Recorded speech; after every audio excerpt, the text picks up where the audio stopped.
চোখ পেটন দেওয়ার জন্য। কিন্তু ইসলাম যদি বিজয় হয়, এদেশে গায়ে গায়ে দুটো করে পুলিশ থাকবে, মসজিদ কম্বল গাদ্দে শুয়ে দেখবে ওরা।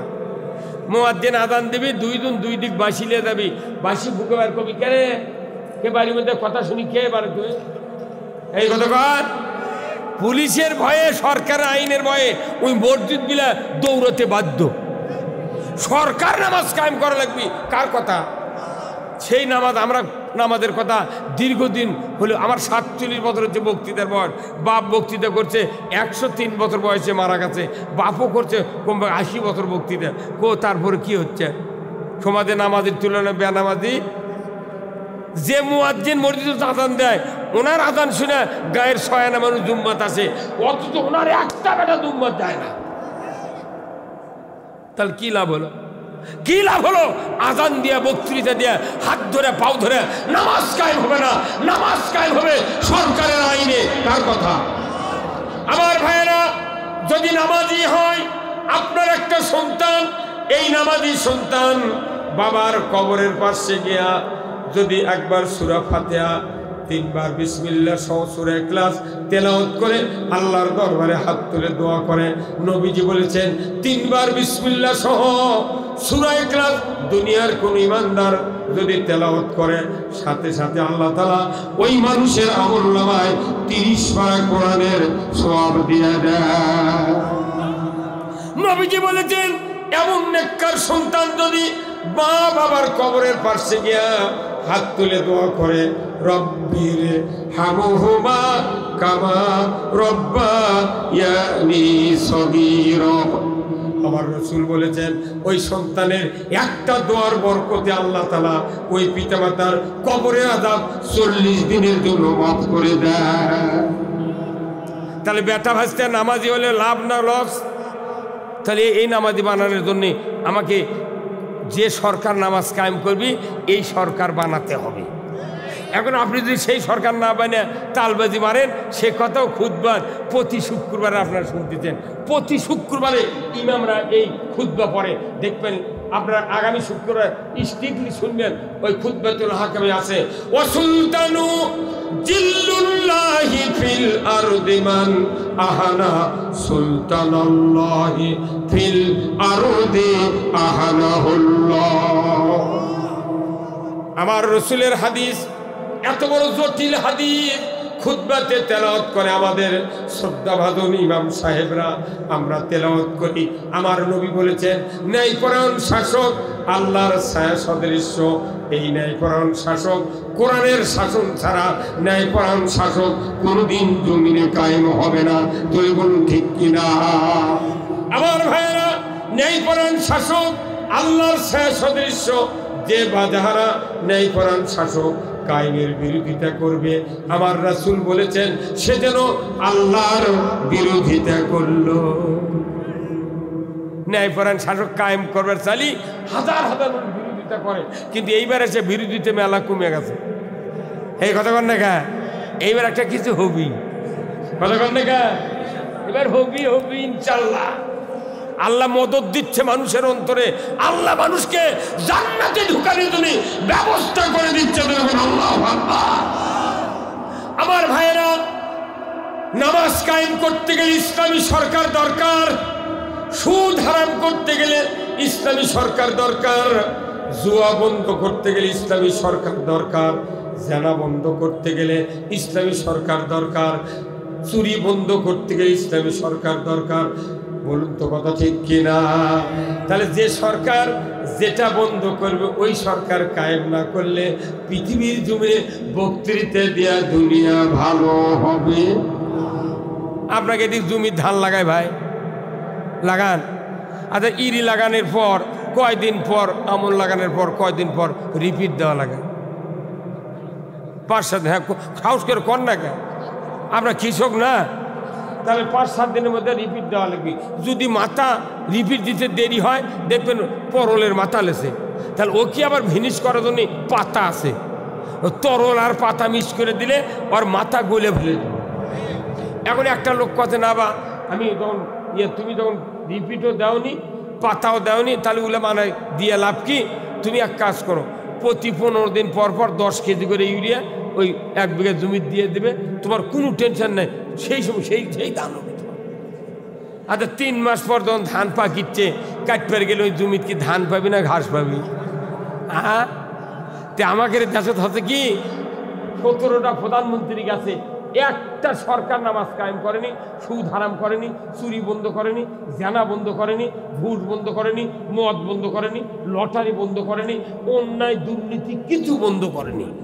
ওরা আরো চুরির বিচি বুনিছে, এ কথা বলে গা, চুরি, জানা, জুয়া, লটারি, মূর্তি পূজা, গোয়েন্দাগিরি, ঘুষ, এগুলা অন্যায় দুর্নীতির বীজ বুনিছে। বীজ বুনে গোটা 17টা প্রধানমন্ত্রী পুরো বাংলাদেশকে জঙ্গলে পরিণত করছে। আর আমাকে বজলুর রশিদ যুক্তিবাদী, বজলুর জামাই, ওই তারপরে হচ্ছে কুয়াকাটার হাফিজার, ওই নওগাঁর হচ্ছে ওই আকরাম হোসেন, এগুলো মূল বিক্রি আছে ওই ঘাসের মধ্যে আমাকে ইউরিয়া দিয়ে দিচ্ছে। কথা কনে কথা কনে যাই পাগল, যাই ঘাসের মধ্যে জমিতে ইউরিয়া দিবি। মানুষ কবে আরো 8 দিন যদি লাগে ইউরিয়াতে, তুই ইউরিয়া তারপর ছাড়বি। কথা কনে মানে কথা ঠিক কিনা? বাংলাদেশ পুরো জঙ্গল হয়ে আছে, তার মধ্যে সভা করে লাভ কি? এই বাংলাদেশ আগে ইউরিয়া লাগবি। যত সরকার বাংলাদেশ আছে, প্রত্যেকটা নির্বাচিত সরকার যাই উঠিছে তাই মামলা দিছে। এখন অন্তর্বর্তীকালীন সরকার ডক্টর ইউনূস আছে, এখন মামলা হচ্ছে, মামলা হচ্ছে, আর মামলা হচ্ছে, বুঝতে পারেন না? এখন কি কেউ কারোর মামলা দিচ্ছে? কেউ কোনো মামলা নাই। তাহলে ভোটের সরকার নেই, মামলা নেই, এরপরে যাই ভোটে আসবি ই খালি মামলা দিবি। মানে ভোট করার কি দরকার? আমরা 3 বছর ভোট করিনি, আমার ভোটের দরকার নেই। 20 বছর ডক্টর ইউনূস আপনি থাকেন তো থাকেন। 14-15টা মামলা দিয়ে আমার মতো 47 বছর বক্তৃতার বয়স, 47 বছর ইমামতি, বিয়ে করার 12 বছর আগে থেকে ইমামতি করি, সেই মানুষ 14-15টা মামলা দিয়ে জেলখানটা সেলত দিয়ে আমাকে ওকে ডাবে দিবেন লাগিয়েছিল। কিন্তু তাই হবি আল্লাহ এমন খেল দেখাচ্ছে, পাক করা ভাত খাওয়ার পারেনি। তা আবার ওর পাতি না, তারা কয় কি কইছে, ইয়ে আছে তাহাজ্জুদ পড়ে, কোরআন পড়ে, আবার জুম্মা করে, আবার পড়লেও যায়। কথা ঠিক কিনা? আমি ইমানদার হিসাবে যে দল করেন একটাবার ইসলাম বিজয় করা দরকার। এই কথা ঠিক কিনা? ইসলাম বিজয় কারা কারা চান? 2 হাত তুলে দেখা। লিল্লাহে তাকবীর, নারায়ে তাকবীর। আল কোরআনের আলো, কোরআন হাদিস যেখানে, বাংলার মুসলিম, লিল্লাহে তাকবীর। হুজুরাই যদি ইসলাম বিজয় না চায়, সাধারণ মানুষ চাবি? মসজিদে ইমামতি করে, আল্লাহর রসুলের এই হাদিসের অর্থ ইমামরা যদি খালি বাংলাদেশে বুঝে দিত, আমাদের বাংলাদেশ জামাত ইসলামী দলের উপর, বিএনপির উপর এগুলা মামলা হামলা থাকতো না।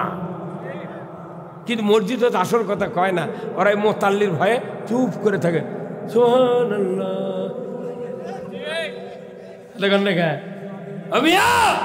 ইসলাম বিজয় করা আল্লাহর পক্ষ থেকে বড় ধরনের একটা আদেশ ধরে কোন ঠিক কিনা?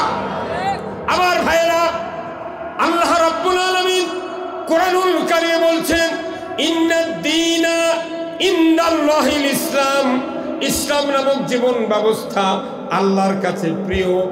এই জীবন ব্যবস্থা বান্দা তোমাদের কাছে যদি প্রিয় হয়, আমি আল্লাহ তোমাদেরকে মুসলমান অবস্থায় মৃত্যুবরণ করার সুযোগ করে দেব। ইসলাম জীবন ব্যবস্থা কে পাঠিয়েছেন? আল্লাহ কোরআনুল কারীমে বলছেন, ইসলাম যদি তোমরা না মানো, ইসলাম যদি ভালো না বাসো, ইসলামকে জীবন ব্যবস্থা হিসেবে যদি গ্রহণ না করো, ইসলাম বিজয়ের চিন্তা যদি না করো, আমার আল্লাহ বলেছেন, ওয়ামাইয়াবতাগি গায়রাল ইসলামি দীনান ফালাই ইউকবালা মিনহু ওয়া হুয়া ফিল আখিরাতি মিনাল খাসিরিন। আমার আল্লাহ বলেছেন, ও পৃথিবীর ইমানদারেরা, ইসলাম ছাড়া অন্য কোনো জীবন ব্যবস্থা, অন্য কোনো জীবন আদর্শ যদি তুমি মানো, সন্তুষ্ট চিত্তে আমার ইবাদত বন্দেগী করো। আর আমি আল্লাহ বলে দিচ্ছি, ইসলামকে প্রত্যাখ্যান করলে আমার তরফ থেকে বিরাট একটা জটিল হুকুম দিয়ে দিলাম, তোমাদের মাঝ থেকে কোনো ইবাদত আমি আল্লাহ আমার কবুল করা হবে না। ইসলাম না মানলে একটা ইবাদত কবুল করা হবে না। কার কথা?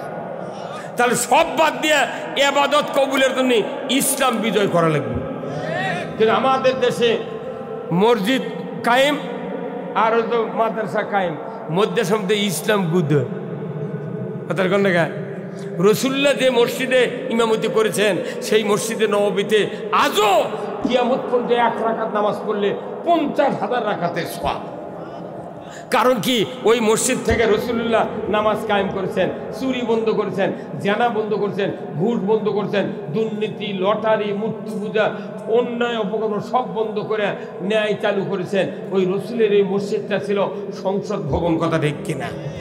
ওটা শুধু সংসদ ভবন, সেই জন্য ওই মসজিদে নামাজ পড়লে এত সওয়াব। আর আমাদের দেশের মসজিদে লেখা তো মসজিদের ভেতরে দুনিয়াবি কথা বলা নিষেধ। আবার যদি ইমাম যদি সঠিক কথা কয়, মোতাল্লি গলা খাগার দেয়, তখন ইমাম ওই দিক তাকায়, তোর মোতাল্লি চোখ দিয়ে কয়, কি করছো? চাকরি করার ইচ্ছা আছে? তখন দেখা এই যে বাংলাদেশে কত হাফেজে মাদ্রাসা, আমি এইবার কমপক্ষে 500 হাফেজের মাথার পাগড়ি বেঁধে দিয়েছি। 500 ওই সেপ্টেম্বর থেকে শুরু করে 500। কিন্তু যারা হাফিজে মাদ্রাসার হাফেজ মাথার পাগড়ি দেয়, তখন কর্তৃপক্ষ, জাগিরদার, শ্রোতারা এত খুশি, এইরকম একটা ব্যাটা যদি আমার হতো, জীবন শান্তি হতো। এই কথা আফসোস করে যারা হাফেজ হয় পাগড়ি দিল, ওই পাগড়িওয়ালা হাফেজ আলিম ভাইয়া যদি কোরআনের সঠিক কথা সমাদত কবার লাগে, ওরাই ধরে নিয়ে তোমার জেলত চলে। তাহলে হাফেজ হয়ে লাভ কি হলো? বরঞ্চ কোরআনের আইন যদি দেশে থাকতো, কোনো অন্যায় হতো না। আমাদের সমস্ত ইবাদতের মূল কাজ হলো আল্লাহর রাজত্ব কায়েম করা। কার রাজত্ব? আজকের এই এখানে যে হাফেজগুলো তৈরি হচ্ছে, একটা হাফেজের বেতন মুয়াজ্জিন দেওয়া, আযান দেওয়ার সময় 70,000 টাকা যদি বেতন হতো, তে এই মাদ্রাসার কর্তৃপক্ষ, মসজিদের কর্তৃপক্ষের বেটাকের অত্যাচারে একটা গরিবের বেটা মুয়াজ্জিনই পেত না। খালি কত ভাই তুই বাবা, তুই খালি নামাজ পড়া শিখ রে লাতি, তুই খালি আযান দেওয়া শিখ, তোর বেতন আছে, চাকরি আছে, আমি আছি। এখন এই জন্যই তোমার মাদ্রাসা পড়াচ্ছে না, টাকা নাই তো। 3,000 4,000 টাকা বেতন দেওয়ার কী হবে? এরা প্রাইমারি মাস্টারের 43,000 টাকা ঊর্ধ্বে বেতন, তারপরে 28,000 27,000, নিচে 22,000 টাকা বেতন। আর মাদ্রাসা মসজিদের চাকরি করলে 3,000 টাকা বেতন দেয়, তাই আবার 6 মাসের বাকি, আবার বেতন চাইলে কয় হুজুর আপনি এত টাকা কী করবেন? মসজিদের এক মোতাল্লি, ওর বেটা BCS পরীক্ষা দিয়েছে, রিটেন চান্স পাচ্ছে, ভাইবা দেবার কাছে শুক্রবারের দিন 10 কেজি লাড্ডু এসে ওই মোতাল্লি একবার মিলাদ করে নিচ্ছে। বলছে হুজুর আপনার 500 টাকা দেন, আপনারা দোয়া করবেন। হুজুর শেষে সেই দোয়া লাখ টাইনে 2-3 বার মাইক শুনেছে। তখন ওই মোতাল্লি চিন্তা করছে, তাহলে কান দিচ্ছে পারে আমার জন্য। তখন মনে হয় আল্লাহ, মোতাল্লি সাহেবের ছেলেকে আল্লাহ ভাইবা তুমি পাস করে দাও, চাকরিটা দিয়ে দাও, আল্লাহ দিয়ে দাও, আল্লাহ দিয়ে দাও, দাও দাও। তোর মোতাল্লি কিন্তু বাপরে কি দোয়া রে, জোর করে নিবি চাকরি। খালি সাথে থাকো, জানলা চাকরি দিবে তুমি, কিন্তু বেতন যেন আমার লাগান হয়।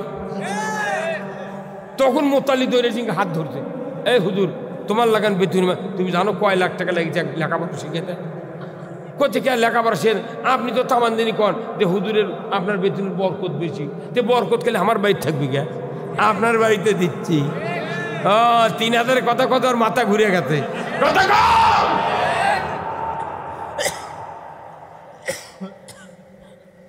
এদেশে খালি ধনী মানুষ খালি ইসলাম বুঝলো, বুঝছে এই দেশে আরো 100 বছর আগে ইসলাম বিজয় হয়ে গেল।